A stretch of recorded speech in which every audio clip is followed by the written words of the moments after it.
بسم اللہ الرحمن الرحیم۔ السلام علیکم ورحمۃ اللہ وبرکاتہ۔ رب اشرح لی صدری ویسر لی امری واحلل عقدۃ من لسانی یفقہوا قولی۔ آج ہم سورہ بقرہ کا 11واں رکوع پڑھیں گے۔ شروع کرتے ہیں اللہ کے نام سے۔ اعوذ باللہ من الشیطان الرجیم۔ بسم اللہ الرحمن الرحیم۔ وَلَقَدْ اور یقیناً آتَیْنا دیا ہم نے موسیٰ الکتاب موسیٰ علیہ السلام کو کتاب وقفینا اور پے در پہ بھیجے ہم نے من بعدہ اس کے بعد بالرسل رسول وآتینا اور دیا ہم نے عیسیٰ ابن مریم عیسیٰ بیٹے مریم کے البینات کھلی نشانیاں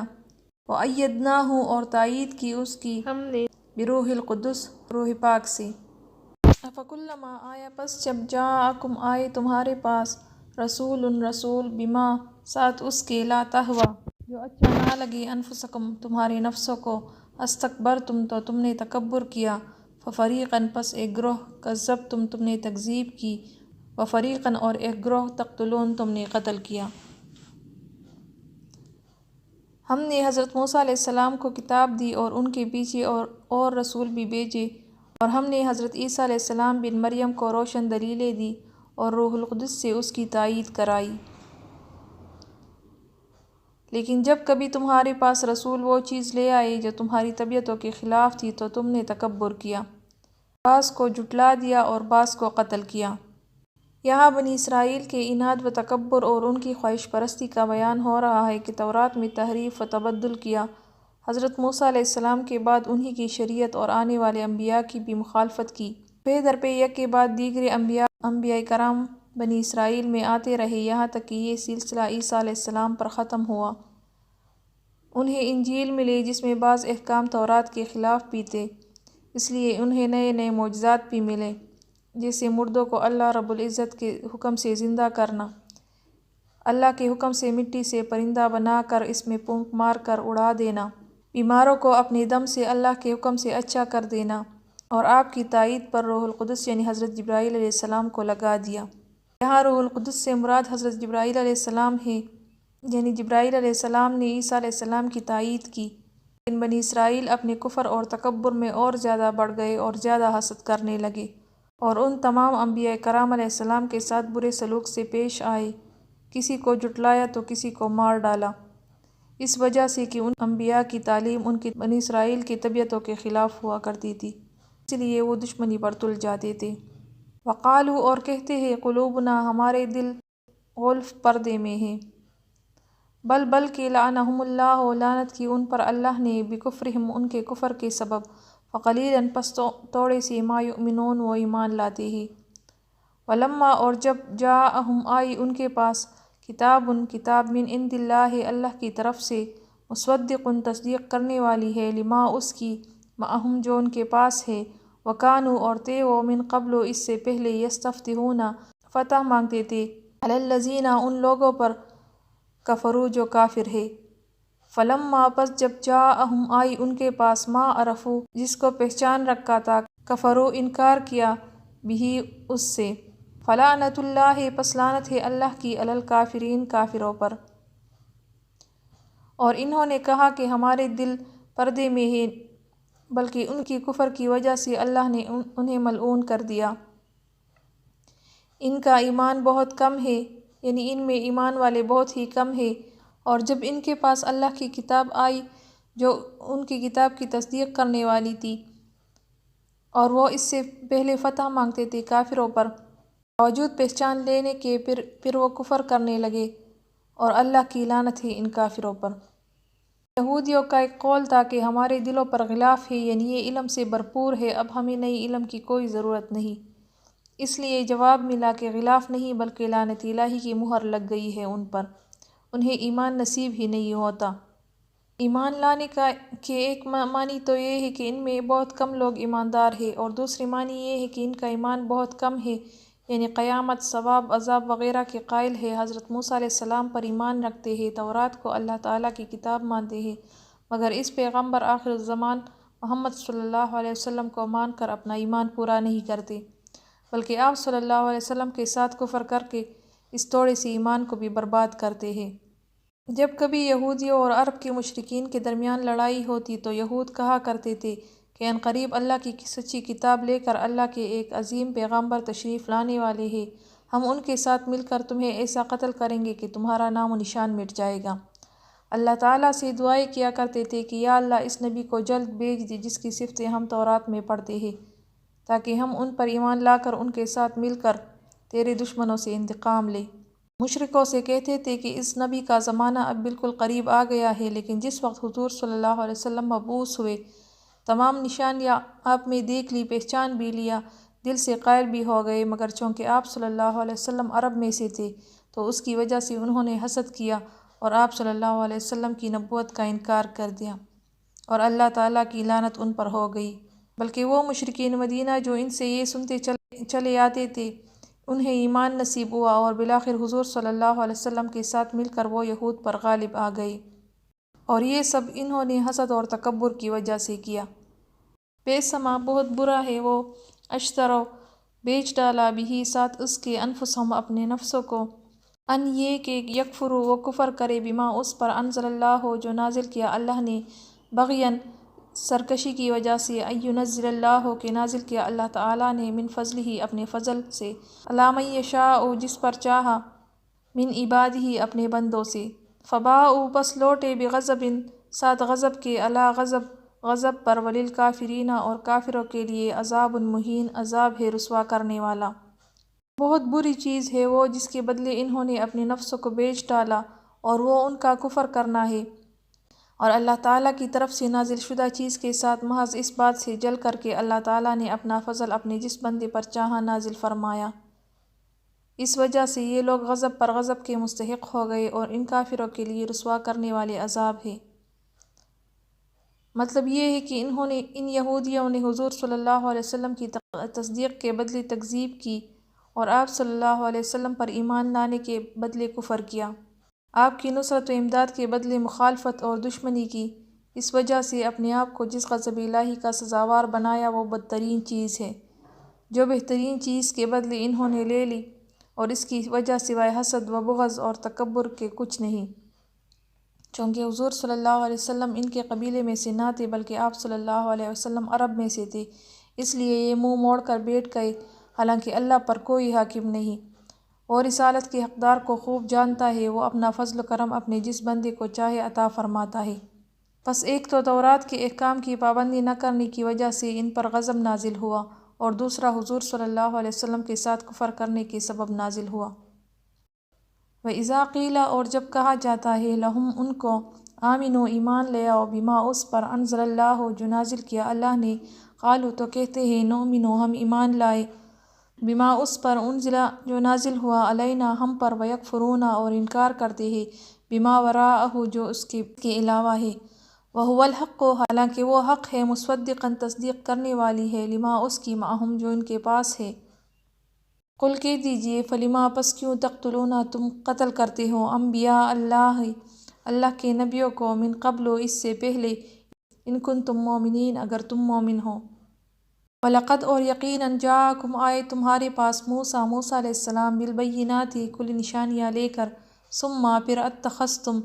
تم نے بنا لیا، اجلا بچڑا، من بعدہ اس کے بعد، وانتم اور تم ظالمون ظالم۔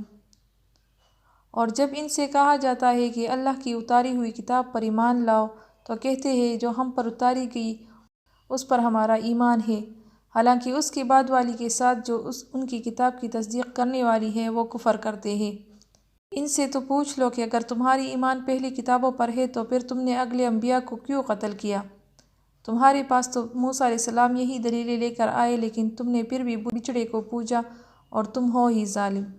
یعنی جب ان سے قرآن اور نبی صلی اللہ علیہ وسلم پر ایمان لانے کو کہا جاتا ہے تو یہ کہتے ہیں کہ ہمیں تورات انجیل پر ایمان رکھنا کافی ہے۔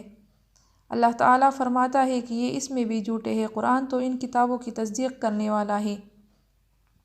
اور خود ان کی کتابوں میں بھی حضور صلی اللہ علیہ وسلم کی تصدیق موجود ہے۔ قرآن کریم میں ایک اور جگہ پر ارشاد ہے، یعنی اہل کتاب آپ صلی اللہ علیہ وسلم کو اس طرح جانتے ہیں جس طرح اپنی اولاد کو پہچانتے ہیں، پس آپ کے انکار کا مطلب تورات انجیل سے بھی انکار کے مترادف ہے۔ اور اگر یہ تورات اور انجیل پر ایمان رکھتے ہیں، پھر اگلے انبیاء جو انہی کی تصدیق اور تابعداری کرتے ہوئے بغیر کسی نئی شریعت اور نئی کتاب کے آئے، تو انہوں نے ان کو کیوں قتل کیا؟ اس سے معلوم ہوا کہ ان کا ایمان نہ اس کتاب پر ہے نہ اس کتاب پر، یہ محض خواہش کے بندے اپنے نفس کے غلام ہیں۔ پھر فرمایا کہ اگر موسیٰ علیہ السلام سے تم نے بڑے بڑے معجزے دیکھے، طوفان، ٹڈیاں، جوئے، مینڈک، خون وغیرہ جو ان کی بددعا سے بطور معجزے ظاہر ہوئے تھے، لکڑی کا سانپ بن جانا، ہاتھ کا روشن بن جانا، دریا کو چیر دینا، بادلوں کا سایہ کرنا، من و سلوہ اتارنا، پتھر سے نہریں جاری کرنا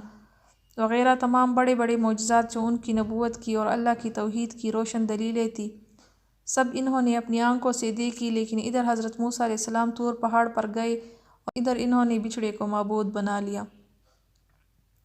اب بتاؤ کہ خود تورات پر اور خود حضرت موسیٰ علیہ السلام پر بھی تمہارا ایمان کہاں گیا؟ لیکن تم ہو ہی ظالم۔ وَإِذْ أَخَذْنَا، اور جب لیا ہم نے، مِيثَاقَكُمْ، وعدہ تم سے، وَرَفَعْنَا، اور ہم نے بلند کیا، فَوْقَكُمُ الطُّورَ، تمہارے اوپر کوہ طور، خُذُوا، پکڑو، مَا آتَيْنَاكُمْ، جو دیا ہم نے تم کو، بِقُوَّةٍ، قوت کے ساتھ، وَاسْمَعُوا، اور سنو، قالوا، بولے، سمعنا، ہم نے سنا، وَعَصَيْنَا، اور نافرمانی کی ہم نے، وَأُشْرِبُوا، اور پلائی گئی، فِي قُلُوبِهِمُ الْعِجْلَ، ان کے دلوں میں بچڑا، بِكُفْرِهِمْ، ان کے کفر کے سبب۔ قل، کہہ دیجئے، بئس ما، بہت برا ہے، وہ یأمرکم، جو حکم دیتا ہے تم کو، بہ، ساتھ اس کے، ایمانکم، ایمان تمہارا، ان کنتم، اگر ہو تم، مومنین، ایمان لانے والے۔ قل، کہہ دیجئے، ان کانت، اگر ہے، لکم الدار الآخرۃ، تمہارے لیے آخرت کا گھر، عند اللہ، اللہ کے ہاں، خالصۃً، خالص، من دون الناس، سوائے اور لوگوں کے، فتمنوا الموت، پس تمنا کرو موت کی، ان کنتم، اگر ہو تم، صادقین، سچے۔ وَلَن يَتَمَنَّوْهُ، اور ہرگز یہ تمنا نہیں کریں گے، ابداً، ہمیشہ، بما، بسبب اس کے، قدمت، کہ بیچ چکے ہیں، ایدیہم، ہاتھ ان کے، واللہ، اور اللہ، علیم، جاننے والا ہے، بالظالمین، ظالموں کو۔ جب ہم نے تم سے وعدہ لیا اور تم پر طور کو کھڑا کر دیا اور کہہ دیا کہ ہماری دی ہوئی چیز کو مضبوط تھامو اور سنو، تو انہوں نے کہا کہ ہم نے سنا اور نافرمانی کی، اور ان کے دلوں میں ان کے کفر کی وجہ سے بچھڑے کی محبت پلا دی گئی۔ ان سے کہہ دو کہ تمہارا ایمان تمہیں برا حکم دے رہا ہے اگر تم ایماندار ہو۔ کہہ دیجئے کہ آخرت کا گھر اگر صرف تمہارے لیے ہے اور کسی کے لیے نہیں، تو آؤ اپنی سچائی کے ثبوت میں موت طلب کرو، لیکن یہ اپنے گناہوں کو دیکھتے ہوئے کبھی بھی موت نہیں مانگیں گے، اللہ تعالیٰ ظالموں کو خوب جانتا ہے۔ اللہ تعالیٰ بنی اسرائیل کی خطائے مخالفت، سرکشی اور حق سے روگردانی بیان فرما رہا ہے کہ طور پہاڑ جب سروں پر دیکھا تو اقرار کر لیا، جب وہ ہٹ گیا تو پھر منکر ہو گئے۔ بچھڑے کی محبت ان کے دلوں میں رچ گئی، جیسے کہ حدیث میں ہے کہ کسی چیز کی محبت انسان کو اندھا بہرا بنا دیتی ہے۔ حضرت موسیٰ علیہ السلام نے اس بچھڑے کے ٹکڑے کر کے اس کو جلا کر اس کی راکھ کو ہوا میں اڑا کر دریا میں ڈال دیا تھا، جس پانی کو بنی اسرائیل نے پی لیا اور اس کا اثر ان پر ظاہر ہوا، یعنی بچھڑے کو نیست و نابود کر دیا گیا، لیکن ان کے دلوں کا تعلق اب بھی اس باطل معبود سے لگا رہا۔ دوسری آیت کا مطلب ہے کہ تم ایمان کا دعویٰ کس طرح کرتے ہو، اپنے ایمان پر نظر نہیں ڈالتے، بار بار شکنیاں کرتے ہو اور اپنے کئی بار کے کفر کو بھول گئے۔ حضرت موسیٰ علیہ السلام کے سامنے تم نے کفر کیا، ان کے بعد کے پیغمبروں کے ساتھ تم نے سرکشی کی، یہاں تک کہ افضل الانبیاء حضرت محمد صلی اللہ علیہ وسلم کی نبوت کو بھی نہ مانا، جو سب سے بڑا کفر ہے۔ حضرت عبداللہ بن عباس رضی اللہ عنہ فرماتے ہیں کہ ان یہودیوں کو نبی صلی اللہ علیہ وسلم کی زبانی پیغام دیا گیا کہ اگر تم سچے ہو تو مقابلے میں آؤ، ہم تم مل کر اللہ تعالیٰ سے دعا کریں کہ جو ہم میں سے جھوٹا ہے اسے ہلاک کر دے، لیکن ساتھ ہی یہ بھی پیشن گوئی کر دی کہ یہ لوگ ہرگز اس پر آمادہ نہیں ہوں گے۔ چنانچہ یہی ہوا کہ یہ لوگ مقابلے پر نہ آئے، اس لیے کہ وہ دل سے حضور صلی اللہ علیہ وسلم کو اور آسمانی کتاب قرآن کریم کو سچا جانتے تھے۔ اگر یہ لوگ اس اعلان کے ماتحت مقابلے میں نکلتے تو سب کے سب ہلاک ہو جاتے اور روئے زمین پر ایک یہودی بھی باقی نہ رہتا۔ وَلَتَجِدَنَّهُمْ، اور تو پائے گا ان کو، احرص الناس، حریص لوگوں میں سے، علی حیات، دنیا کی زندگی پر، وَمِنَ الَّذِينَ، اور ان لوگوں سے بھی، اشرکوا، جو شرک کرتے ہیں، یودُّ، چاہتا ہے، احدہم، ان میں سے ہر ایک، لو یعمرو کہ کاش ہو جائے ان کا عمر 1000 سنہ 1000 سال،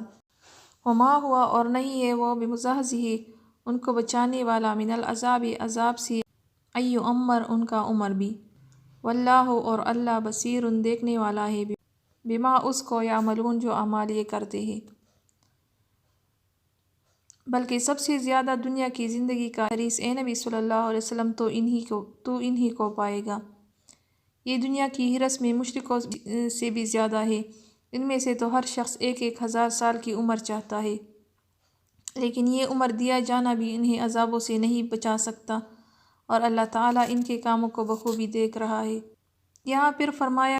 کہ یہ تو مشرکین سے بھی زیادہ طویل عمر کے خواہاں ہے، لیکن ان کفار کے لیے دنیا جنت ہے، اور ان کی تمنا اور کوشش ہے کہ یہاں زیادہ رہے۔ یعنی یہ یہودی چاہتے ہیں کہ ان کی عمر 1000 سال ہو، حالانکہ اتنی لمبی عمر بھی انہیں ان عذابوں سے نجات نہیں دے سکتی، چونکہ کفار کو تو آخرت پر یقین ہی نہیں ہوتا، مگر انہیں یقین تو تھا، لیکن ان کے گناہ بھی ان کے سامنے تھی، اس لیے موت سے بہت زیادہ ڈرتے تھے، لیکن ابلیس کے برابر بھی عمر پالے تو عذاب سے نہیں بچ سکتے۔ یعنی جب ان کو کہا گیا کہ موت کی تمنا کرو، یعنی موت مانگو اپنے لیے اگر تم سچے ہو، تو انہوں نے انکار کیا، اور اللہ تعالیٰ ان کے اعمال سے بھی خبر نہیں، یعنی اللہ تعالیٰ تمام بندوں کے اچھے برے اعمال کو بخوبی جانتا ہے اور ان کو ویسا ہی بدلہ دے گا۔ صدق اللہ العظیم۔ ربنا تقبل منا انک انت السمیع العلیم وتب علینا انک انت التواب الرحیم، آمین یا رب العالمین۔